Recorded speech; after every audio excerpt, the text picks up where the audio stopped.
a year after I had left the team and I selling all these houses, I got served papers. Oh, wow. One of my clients wanted to blame me for a lot of the things that were wrong with their house. Oh, gosh. And that happened right before COVID.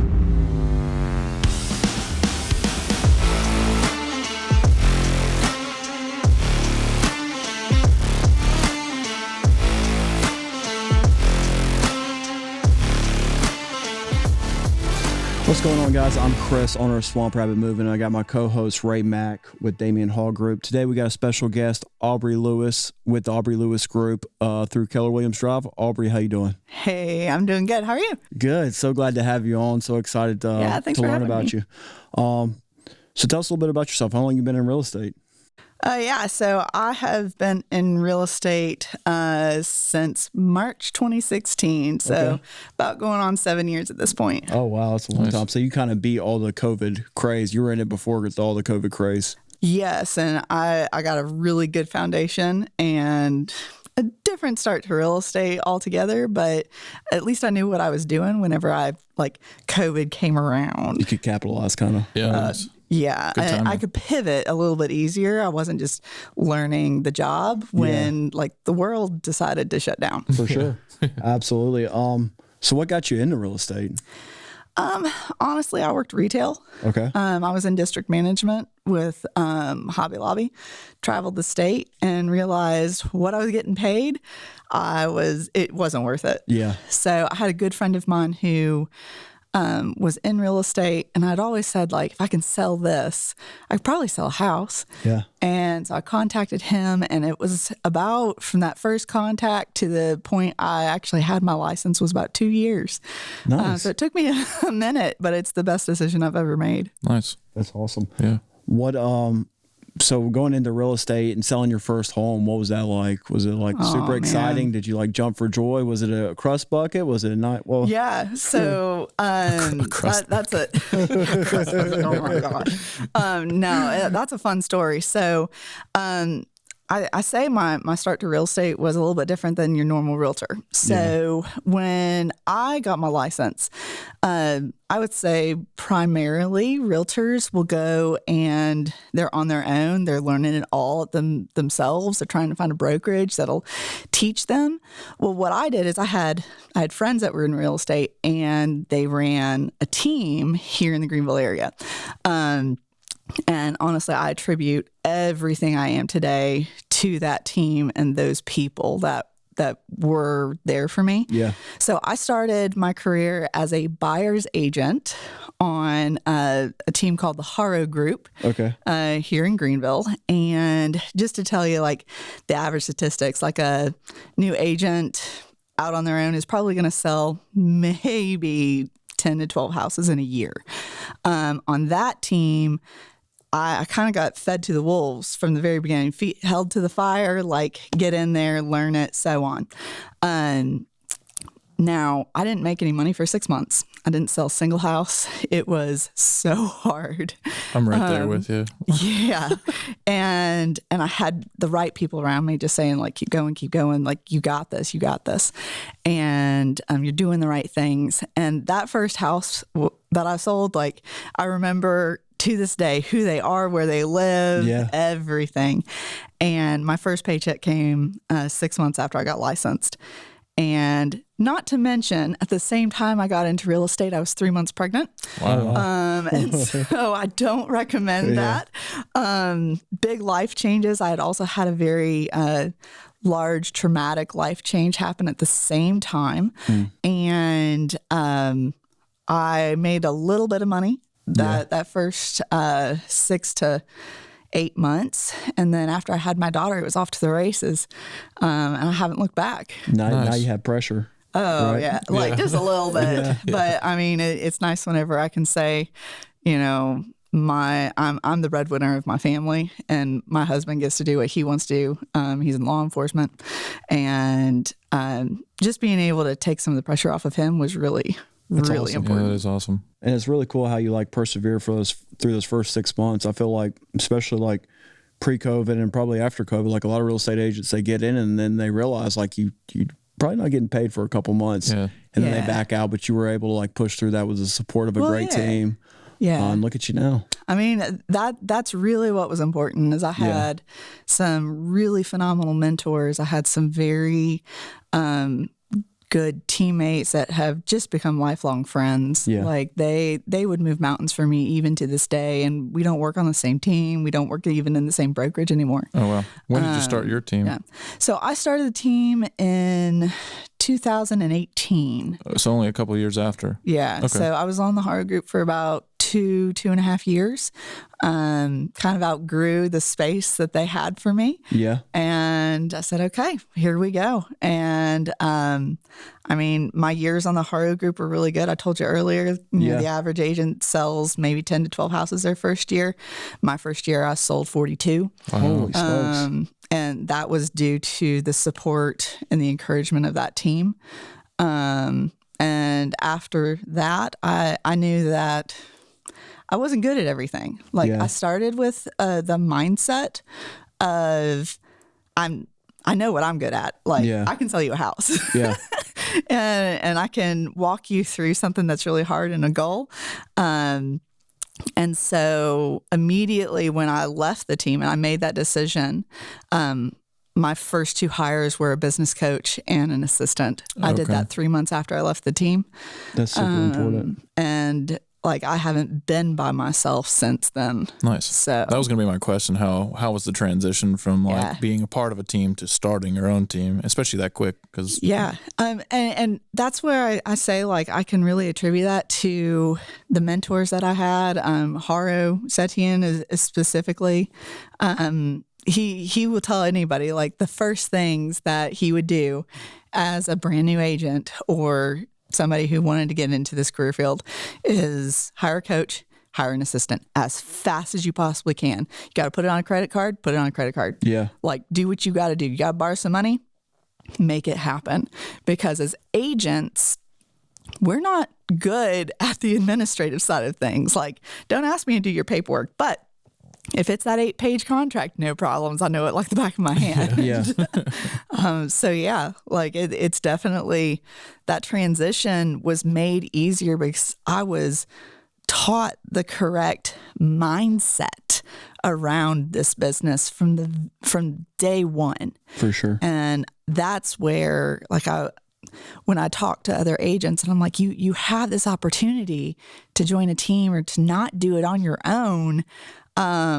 Okay, like go set yourself up with somebody that will open doors and open opportunities and get your brain where it needs to be. Yeah, stand on the shoulder of giants. You know, exactly. That's why try and do it by yourself if you even if you're losing money, like even if you're making less money with the team, it just makes so much more sense because it collapses time. Like, I mean, all that liability and overhead, like the team took it on for sure, and all of my learning. And I mean, shoot, I messed up a couple times, and you do that. It's a lot hard to do on your own. And I will say this: I had a very good lesson, and something that doesn't happen to a lot of realtors. Whenever I did leave the team, so if you're in the industry long enough, they'll tell you like you sell enough houses, like. The bad things will come, and the things that you only hear stories about. A year after I had left the team and I selling all these houses, I got served papers. Oh wow! One of my clients wanted to blame me for a lot of the things that were wrong with their house. Oh gosh! And that happened right before COVID. Oh man! So going through that, I mean, I've learned how to navigate attorneys. I've learned how to navigate, being deposed, and at the same time, like actually growing my business throughout like a worldwide pandemic and pivoting and everything. Yeah. That's awesome. I'd like to touch on that really, because I mean that's a big hurdle to overcome, and even just mentally to feel like. I mean, I'm sure that. Was anything said about it publicly, or were you having any problems with that? So how did you come past that? So a lot of that was definitely, it was not good. As it was happening, I felt like my hands were tied. I didn't know what to do. And at the time, the leadership that was in place at my brokerage wasn't necessarily behind me the way they should have been. However, there was an individual in my brokerage, a former broker in charge, and he is now my broker in charge again. I've decided I'm never leaving him. If he moves, I'm going to move with him. But he backed me and was like, hey, like, it'll be okay. You actually see this as you've actually done a lot of business. It takes a lot of business to get to this point. And he looked over everything and he was just very encouraging. Like, again, like who you surround yourself with. And he just told me over and over, he goes, Aubree, I've looked at everything too. Like we boiled it down to like one document I should have had. But I didn't do anything wrong. And that court case took 3 years to finally close out. Holy smokes. Because of COVID. And it was just this past month we got the email. So I mean, that's like nerve wracking just having that on you all the time. Constantly that awful black cloud. That's terrible. What happened with it? Did everything just dissolve? It got dismissed. Oh wow. Yep. All that, right? All that. Yeah. And it got dismissed. So don't work with crazy people. Yeah. Well, that's a hard thing. Those. Yeah. Yeah. Yeah, definitely. I've been there. Yes. And I guess you never really will avoid that. Once you get to a bigger position, like I always say this to my crew, it's like the bigger we get, the more open to wounds we get, you know, and that does happen. People will come at you for the dumbest things and try and blame it on you. It might not be your fault. It could be your fault. Yeah. Trying to navigate that. Well, at that point, it's kind of hard to vet a customer, like, you know, like, especially when you have a team that you don't even touch the customer. Like there's no touch point there. So you can't really vet to make sure they're a good customer for you, Your which is so important. Like, you know, when you're working together, especially like something personal like real estate, like you're kind of married to each other for a little while, like, and you want to make sure that relationship's kosher. Yeah. Good things, bad things, better or worse. Yeah. All you learn about in real estate school and licensing is like how not to get sued. You don't learn anything about selling houses or doing any of that. It's new to me. So it's like very like common in the real estate world. Very. Especially they think they can get the commission, they think they can save the money on that. And basically these people, they came back to me and they wanted the entire, they didn't just sue me, they sued the inspectors. They named everybody in it, of course. Yeah. And it kind of came down to like, I also through that again learned who I was surrounded by, who backed me, who encouraged me. Yeah. And like that's probably one of the biggest lessons I've learned throughout all of my career has been the what do they say, like the 5 people that you surround yourself with, and then the 5 people that those people surround themselves with, and you keep following it. And like my relationships are so incredibly important. And like when I go into a relationship with somebody, like I'm looking at you, I'm gonna be loyal to you. Like I am giving you everything that's how I live life. Yeah. And it's hard to find that reciprocated. Yeah. And because it's always, especially in a transaction. Yeah. The next leg up, the next something. How can I get something? But yeah, I learned a really interesting lesson very early on in my career with that. That's good. It's kind of good to go ahead and get those tough lessons out of the way early, right? Yeah, quick. Absolutely, so much.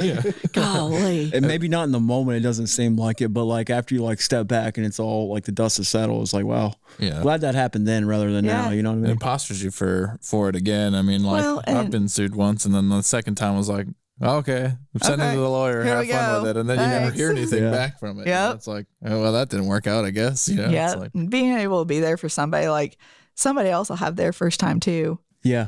And then hopefully I'll be able to say, hey, you know what, you'll be fine. That's true. Yeah. My cousin just called me the other day with that like same experience that I had once, and I was just kind of like, good to be able to like, I hate that you went through it, but here's how I kind of saw it afterwards. And like the biggest reoccurring factor is perseverance. Yeah. Are you going to let it break you?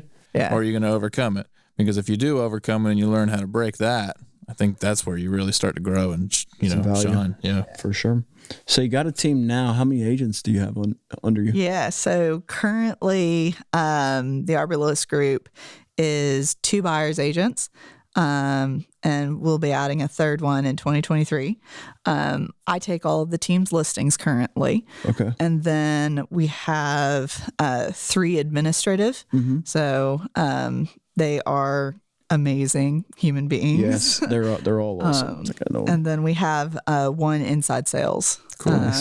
And she's themom.com. So inside sales, what does that look like in real estate? Yeah. So they are the unicorns of real estate. They have the hardest job out of any other role. And I like to let my team know that a lot because that position deserves respect. So she basically is our team lead generator. Okay. She takes the entire database and she's calling 8 hours a day, looking for appointments, having those conversations, following up. So she's like she's a setter essentially. She sets appointments and nurtures people, and it's awesome. Yeah, that's awesome. Tough too, because like new agents are usually trying to do that and cold call and doing all that, and then that's a lot for a new agent on top of everything else they have to try. And just manage. A few jobs as a new agent. Yeah. We always stress like in our team that the operations manager is like the toughest one because they're like the main point of contact for everybody. So you got like, every mover calling them, you got me breathing down their neck. It's a tough position. Yeah. That's awesome that you like realize that's a tough position and you kind of like celebrate it.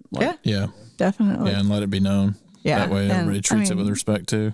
I mean, everybody's position is important, but I would say that's probably like when it comes to mindset and like, I mean, she's making calls and people are cussing at her. And, why are you calling me? All of it. And like, stop bothering me. And I'm like, dude, you reached out to us. Yeah. Like, what's going on? And so she's pretty awesome there. But no, I mean, it's something that I've learned is I can't be the direct report for all. For sure. And so my director of operations, she handles everything administrative. Like since I have multiple admin, like they go to her first before they come to me. And I'm still acting as director of sales essentially in my business. But as we grow, like that position will go to somebody else. And my direct reports will go from, 5 or 6 down to like 3.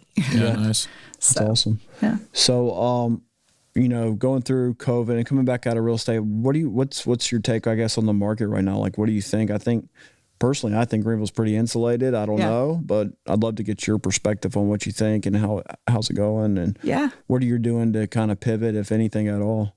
Okay. Wow. So, let me start by saying that COVID was such a blessing in the real estate market, and I wish more people realized what it did. Yeah.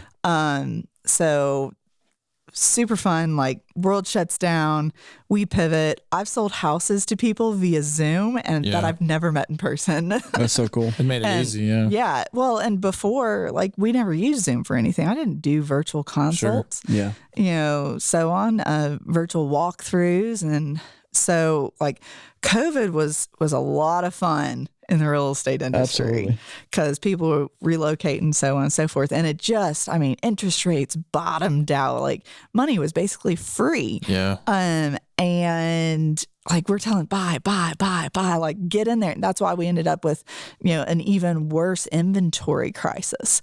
Like, so the inventory, when we look at the real estate market, the way you kind of track that and you're able to say like how many months of inventory. So a healthy real estate market is like 6 months of inventory, where every house that was listed today, from the little thing that's $62,000 all the way to that beautiful $10 million house down in Fountain Inn, like, it would take us 6 months to sell everything.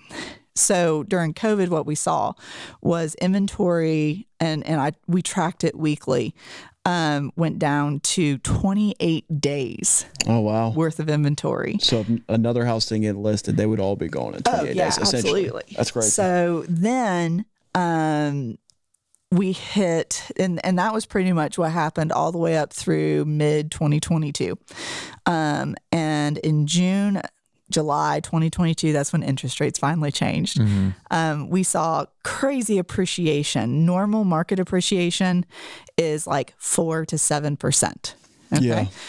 We were seeing houses appreciate between 14 and 20%. Yeah, that's insane. And so, like, I had people that were buying houses one year, selling them the next year, and making $80,000. Yeah. And or more. 3 months, they got $100,000 in equity. Oh yeah. Like, what other investment can you do that with? Yeah. So anyway, I mean, last year we saw June, July, interest rates spiked. Yeah. We saw it coming. We saw it coming probably 2-3 months ahead of time. We were doing what we could to kind of prepare ourselves and pivot when it was time. And then all of a sudden it happened. Now, thankfully, in our business, we only lost like 2 deals whenever it shifted hard. I know other realtors, other real estate teams that just like half of their pendings were gone. Because the buyer could no longer afford it. Yeah, the buyer could no longer afford it. A lot of the new construction that we had under contract ended up falling out, like just in the real estate community in general, because again, the buyers couldn't afford it anymore because the interest rate spiked. And we had that with our clients, and we had to readjust. And so getting used to that, the biggest challenge that I see today and where we're headed is buyers feel like we're back in like 2018, 2019. Sellers feel like we're still in 21, 22. Oh, yeah. Yeah. And so I'm sitting down with these sellers, and they're like, just yesterday I had a seller look at me and he was like, why am I going to pay you all this money whenever the house is going to be sold in 2 days? Yeah, good luck. And I'm like, actually, like the numbers show it might be sold in 2 days. Yeah. That's cool for your area. That's not normal. Yeah. And here's what's going to potentially end up happening. And so like houses are starting to sit on the market a little bit longer. It's making it easier for buyers. Now, as we got through the holidays, what's really cool is like the last 2 weeks, all the buyers have come back out. Everybody's starting to go, hey, we actually want to buy a house. Here we go. The sellers are coming back out saying, hey, we actually really do need to sell. Let's get this done. And I'm trying to get everybody to get going, talk about it before the spring market. For sure. Because it's going to pick back up. Yeah, now, for sure. I'm not a lender. I don't project what interest rates are going to be. What they've told me, what we've been experiencing is interest rates are kind of starting to level back out. It's going to be easier to buy a house and sell a house because spring, summertime are the big markets. Yep. Yeah, I think it's going to. It's going to pick back up. We're back to not 28 days worth of inventory. We're at like 3 months worth of inventory. Nice. Now, that's not going to change much. Now, because back in the housing crash, 08 to 12, builders stopped building houses. We've been trying to catch up ever since. Yeah. We're 14 years behind inventory. That's crazy. Because like we're supposed to be building about 1 million houses a year. And last year was the first year in 14 years that they actually got to the number of houses that was supposed to be built. That's insane. Wow. So like that's where we've got builders that are building now, and we need those people that are sitting on their houses with tons of equity to go ahead and make their moves. Like go ahead and downsize, go ahead and move from your starter home and upsize to the next house. Sure. I mean, I can't tell you how many people, like I've sat down and they have $100,000-$200,000 worth of equity sitting in their house. Yeah. Like that's where majority of the country's wealth is actually sitting, is in real estate equity of just your common man. So I think 2023 is going to be a phenomenal real estate year. Yeah, I think so. I think 24, 25, as we're looking ahead, it's going to get a little bit harder again, but we just have to pivot and learn new things. And for sure.